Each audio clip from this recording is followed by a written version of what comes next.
ভালোবাসার রান্নাঘরে আপনাদের স্বাগত। ইঁচড়টা কেটে ধুয়ে আমি ইঁচড় আর আলুটা নুন আর হলুদ দিয়ে সেদ্ধ করে রেখেছি। সরষের তেল দেবো, কড়াই বসাই দিয়েছি, কড়াইটা গরম হয়ে গেলে সরষের তেলটা দেবো। সরষের তেল দিলাম,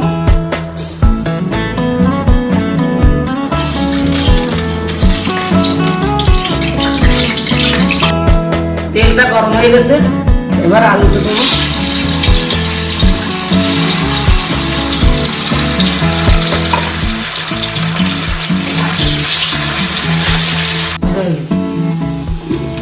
আলুটা উঠায় নিচ্ছি, এবার ইঁচড়টা দেব।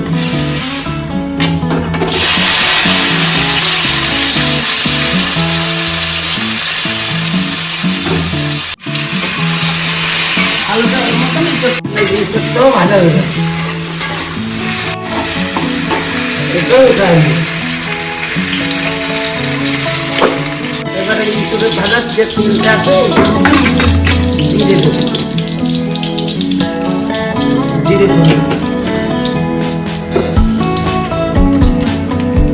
আলু আর একটু মাথা করা ভেজেছি,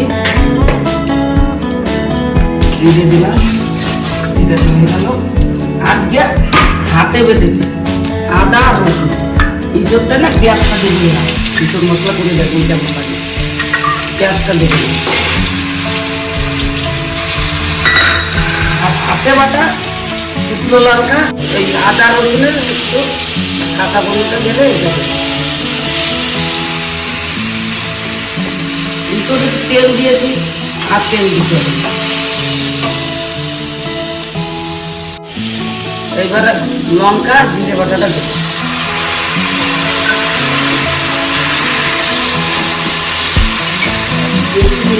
নুন দিলাম,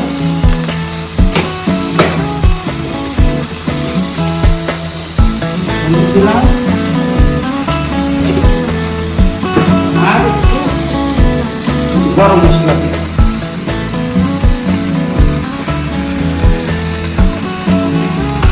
মশলা দেওয়ার বাকি জলটা দিয়ে দিলাম।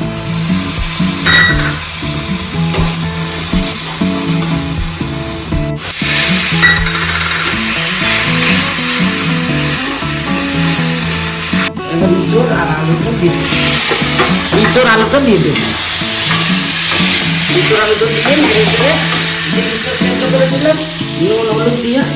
এই জলটা হয়েছে একটু অল্প করেছি, জলটা ইঁচড়টা সেদ্ধ করেছিলাম, একটুখানি নুন হলুদ জল অল্প করেছি।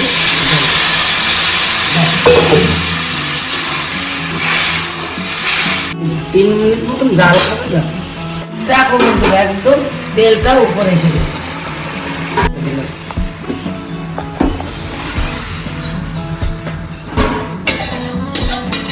একদম ইঁচড় কেটে এখানে হালকা সেদ্ধ করে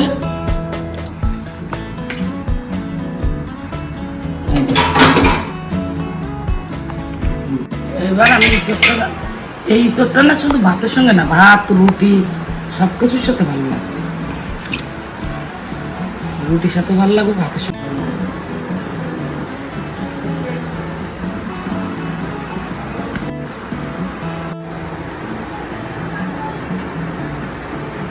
ইঁচড়টা কিরকম করেছি দেখ, যেরকম আমি ইঁচড়টা করেছি তোমরা এরকম করে খেয়ে দেখবে কেমন লাগে। আর অন্য একটা রেসিপির সাথে অন্য ভিডিও আসছে।